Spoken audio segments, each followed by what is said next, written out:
നമ്മൾ central statistical ഓർഗനൈസേഷന്റെ small scale ഇൻഡസ്ട്രീസിന്റെ data എടുത്ത് നോക്കിയാൽ അറിയാം, സൗത്ത് ഇന്ത്യയിൽ ഏറ്റവും താഴ്ന്ന ഈസ് ഓഫ് ഡൂയിങ് ബിസിനസ്, അതായത് ഏറ്റവും താഴ്ന്ന മൂലധന നിക്ഷേപമുള്ള സംസ്ഥാനമാണ് കേരളം.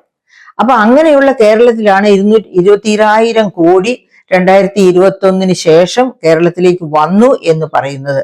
അങ്ങനെ വന്നു എന്ന് പറയുന്നത് ശരിയാണെങ്കിൽ ബഹുമാനപ്പെട്ട മന്ത്രി എക്സ്പ്ലെയിൻ ചെയ്യണം, എന്തുകൊണ്ടാണ് പുഴയ്ക്കൽ, തൃശ്ശൂരുള്ള പുഴയ്ക്കൽ ഇൻഡസ്ട്രിയൽ പാർക്ക്, ഇത് നമ്മുടെ ഇവിടുത്തെ ഇൻഫോ പാർക്ക് പോലെ തന്നെയുള്ള ഒരു ഇൻഡസ്ട്രിയൽ പാർക്കാണ് പുഴയ്ക്കൽ തൃശ്ശൂരിലുള്ളത്. അവിടെ പ്രവാസി വ്യവസായികൾ വന്ന് യൂണിറ്റുകൾ തുടങ്ങാൻ വേണ്ടി ഇതാ ഇപ്പൊ ആകും എന്ന് പറഞ്ഞ്, കാരണം ഏകജാലക സംവിധാനം എന്നൊക്കെ കേട്ട് മനം കുളിർത്താണ് അവിടെ വന്ന് പലരും ബിസിനസ്സിന് വേണ്ടിയിട്ടുള്ള അടിത്തറയിട്ടത്. പക്ഷെ എന്ത് ചെയ്തു? വർഷങ്ങൾ കാത്തിരുന്നിട്ടും അടുത്ത ഒരു ചുവട് വെക്കാൻ നിവർത്തിയില്ലാതെ ഒന്നുകിൽ അവരവരുടെ പ്രവാസത്തിലേക്ക് തന്നെ തിരിച്ചുപോയി, അതുമല്ലെങ്കിൽ അയൽ സംസ്ഥാനമായ തമിഴ്നാട്ടിലോ അല്ലെങ്കിൽ കർണാടകത്തിലോ ആന്ധ്രയിലോ എവിടെയെങ്കിലും പോയി ബിസിനസ് തുടങ്ങി. കേരളത്തിൽ തുടങ്ങാൻ പറ്റിയില്ല. അപ്പൊ അതെന്തുകൊണ്ടാണ്? ഈ പുഴയ്ക്കൽ പാർക്കൊക്കെ വരുന്നത് തന്നെ LDFന്റെ കാലത്താണ്. എന്നിട്ട് പുഴയ്ക്കൽ പാർക്ക് വന്നിട്ടും അവിടെ ബഹുകോടികൾ ഇൻവെസ്റ്റ് ചെയ്തിട്ടും അവിടെയും വ്യവസായികൾക്ക് നിൽക്കക്കള്ളി ഇല്ലാതായി എന്ന് പറയുമ്പോൾ എന്ത് ഈസ് ഓഫ് ഡൂയിങ് ബിസിനസ് ആണ് കേരളത്തിൽ മെച്ചപ്പെട്ടത്? ഇത് ആരെയാണ് പഠിപ്പിച്ചു കൊടുക്കേണ്ടത്? രാഷ്ട്രീയത്തിന്റെ തലപ്പത്തുള്ളവരെല്ലാം ഇത്തരം കാര്യങ്ങൾ അറിഞ്ഞിരിക്കണം. അറിവില്ലായ്മയാണ് കേരളത്തിലെയും ഇന്ത്യയിലെയും രാഷ്ട്രീയക്കാരുടെ ഏറ്റവും വലിയ മുതൽക്കൂട്ടായി അവർ കണക്കാക്കുന്നത്. എന്ത് വേണമെങ്കിലും വിളിച്ചു പറയാം. അങ്ങനെ വിളിച്ചു പറഞ്ഞ് മനുഷ്യരെ ഭ്രാന്തന്മാരും ഭ്രാന്തികളുമാക്കി ചേർത്ത് പിടിക്കുക, അതാണ് അവർ ചെയ്യുന്നത്. പക്ഷെ വസ്തുനിഷ്ഠമായി പഠിച്ചിട്ട് വേണം ഓരോരുത്തരും അഭിപ്രായ പ്രകടനം നടത്താനായിട്ട്, കണ്ടെത്തലുകളെ വിസ്തരിക്കാനായിട്ട് എന്നാണ് നമ്മൾ പ്രത്യേകമായിട്ട് ഓർക്കേണ്ടത്. അപ്പൊ എന്തുകൊണ്ട് ഇവിടെ വ്യവസായങ്ങൾ പിടിക്കുന്നില്ല? പ്രിയപ്പെട്ട സുഹൃത്തുക്കളെ, നിങ്ങൾ ഓർമ്മിക്കുന്നുണ്ടോ ISRO മോഡൽ നോക്കുകൂലി?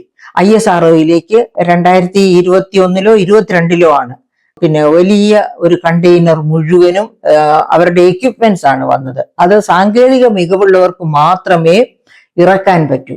അപ്പോ തൊഴിലാളികൾ എന്ത് ചെയ്തു? അവർ നോക്കി നിന്നു. അതിന്റെ സാങ്കേതിക മികവുള്ള കണ്ടെയ്നറിലെ തന്നെ തൊഴിലാളികൾ അത് ഇറക്കി കഴിഞ്ഞപ്പോൾ ഇവര് ആയിരക്കണക്കിന് രൂപയുടെ വലിയ ഒരു സംഖ്യയുടെ നോക്കുകൂലി ചോദിക്കുന്നു. അപ്പോഴാണ് കോടതിയിൽ പോകുന്നത്. കോടതി ഇടപെട്ട് ആ നോക്കുകൂലിയെ വളരെ നിശ്ചിതമായിട്ട് വിമർശിച്ചു ഹൈക്കോടതി.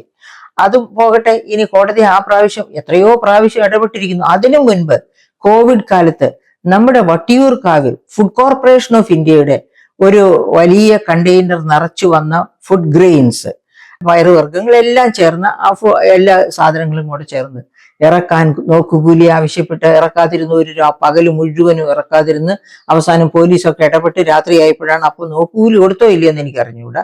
എനിവേ അങ്ങനെയാണ് ഇറക്കിയത്. അതൊക്കെ പോട്ടെ എന്റെ സുഹൃത്തുക്കളെ, എന്താണ് തിരുവാർപ്പിൽ സംഭവിച്ചത്? ഒരു മനുഷ്യൻ അദ്ദേഹത്തിന്റെ ജീവിതകാലം മുഴുവനും ആർമിയിലോ മറ്റോ സേവനം നടത്തി പിരിഞ്ഞു വന്നു. ആ കിട്ടിയ അന്ന് എല്ലാം കൂടി കിട്ടിയത് അദ്ദേഹം ഏതാനും ബസ്സുകളിൽ മുടക്കി. കുറച്ചു പേർക്ക് തൊഴിലും കൊടുക്കാം, തനിക്കും ഒരു തൊഴിലായി എന്ന വിചാരത്തോടെ. എന്നിട്ട് സമരമായതും തിരുവാർപ്പില് ആ ബസ് ഓണറെ തടഞ്ഞു വെച്ചു. ബസ് ഓടാൻ സമ്മതിച്ചില്ല. ഏതാനും ദിവസം കോടതിയിൽ പോയി. കോടതി പറഞ്ഞു ബസ് ഓടാൻ സമ്മതിക്കണമെന്ന് പറഞ്ഞ് കോടതിയുടെ റൂളിംഗ് ഉണ്ടായി, ഹൈക്കോടതിയുടെ. എന്നിട്ട് എന്ത് സംഭവിച്ചു? ആ ബസ് ഓണറെ ബസ്സിനോട് ചേർത്ത് നിർത്തിക്കൊണ്ട് തന്നെ നല്ല അടി കലശൽ. ആ അടി കണ്ടിട്ട് കോടതി എന്താ പറഞ്ഞത്? എനിക്ക് തോന്നുന്നു ദേവൻ രാമചന്ദ്രനാണ് അത് പറഞ്ഞത് എന്ന്. അത് കോടതിയുടെ മുഖത്തേറ്റ അടി എന്നാണെന്ന് അദ്ദേഹം പറഞ്ഞത്. ഇതുപോലെ എത്രയെത്ര സംഭവങ്ങളാണ് പുഴയ്ക്കലേതുപോലെ തിരുവാർപ്പിലേതുപോലെ എത്രയെത്ര സംഭവങ്ങൾ നമുക്കറിയാം. കോട്ടയത്ത് തന്നെ അവിടെ ഒരു എന്താ പറയുക, ഒരു വെൽനസ് സെന്റർ തുടങ്ങിയ ഒരു പ്രവാസി അവസാനം അതിന്റെ കൃത്യമായ അഡ്മിഷൻ ഇതാണ് പറയുക. അതായത് കേരളത്തിൽ കൈക്കൂലി കൊടുത്താൽ പോലും സംഗതി നടക്കില്ല. അതേസമയത്ത് തമിഴ്നാട്ടിലോ ആന്ധ്രയിലോ മറ്റെവിടെയാണെങ്കിലും കൈക്കൂലി കൊടുത്തോ ഇമ്മീഡിയറ്റ് ആയി ഇഫക്റ്റ്, പെട്ടെന്ന് കാര്യം നടക്കും. അതാണ് കേരളത്തിന്റെ ദുർഗതി എന്ന് പറയുന്നത്. എന്നിട്ട് ആ വെൽനസ് സെന്റർ തുടങ്ങാൻ വന്ന മാന്യപ്രവാസി അവസാനം റോഡിൽ കുത്തിയിരുന്ന് കിടന്നും സമരം ചെയ്തത് നമ്മൾ ആരും മറന്നിട്ടില്ല. അത് ഏതാനും മാസങ്ങളേ ആയിട്ടുള്ളൂ. അതാണ് കേരളത്തിന്റെ യഥാർത്ഥ മുഖം, വ്യവസായ മുഖം.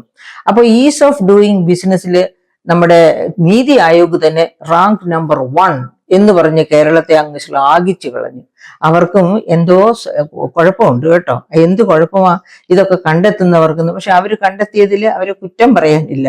അവർ കണ്ടെത്തിയതിന് എന്താ പറയുക, അടിസ്ഥാനമാക്കി എടുത്തത് ചില പഠനങ്ങളാണ്. ഇങ്ങനെ ഒരു രസകരമായ കണ്ടെത്തലുമായി ബഹുമാനപ്പെട്ട മന്ത്രി രാജീവ് സധൈര്യം ജനങ്ങളുടെ മുൻപിലും മാധ്യമങ്ങളുടെ മുൻപിലും വരാൻ ഒരു പ്രത്യേക കാരണമുണ്ട് കേട്ടോ.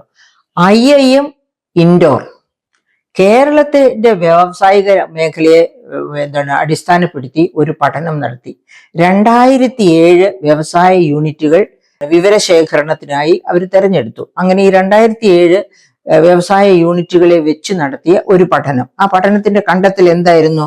93% പാർട്ടിസിപ്പൻസ് ഈ 2007 വളരെ തൃപ്തികരം അപ്പോഴത്തെ കേരളത്തിലെ വ്യാവസായിക അന്തരീക്ഷം എന്ന് പറഞ്ഞു. ഏതൊക്കെ കാര്യങ്ങളിലാണ് അവർ തൃപ്തികരം എന്ന് രേഖപ്പെടുത്തിയത്? 1, ഇൻഷുറൻസ് സ്കീമിന്റെ കാര്യത്തില്. 2, ക്രെഡിറ്റ് ഗ്യാരണ്ടിയുടെ കാര്യത്തില്.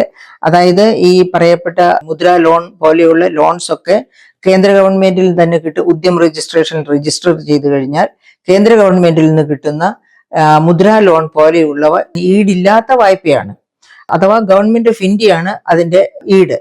അപ്പൊ അങ്ങനെയുള്ള വായ്പ ലഭ്യതയുടെ കാര്യം, അങ്ങനെ ഇവർക്ക് ഇഷ്ടപ്പെടുന്ന, അതുപോലെ തന്നെ മെമ്പർഷിപ്പ് ആൻഡ് നെറ്റ്വർക്കിങ്ങുമായിട്ട് ബന്ധപ്പെട്ട കാര്യങ്ങൾ, ഇങ്ങനെ ഒരുപാട്, അതായത് ഈ ഉദ്യം രജിസ്ട്രേഷന്റെ ഫലമായിട്ട് കിട്ടുന്ന മെമ്പർഷിപ്പ് രജിസ്ട്രേഷൻ, ഇങ്ങനെയൊക്കെയുള്ള കാര്യങ്ങളിൽ അവര് 93% തൃപ്തി രേഖപ്പെടുത്തി.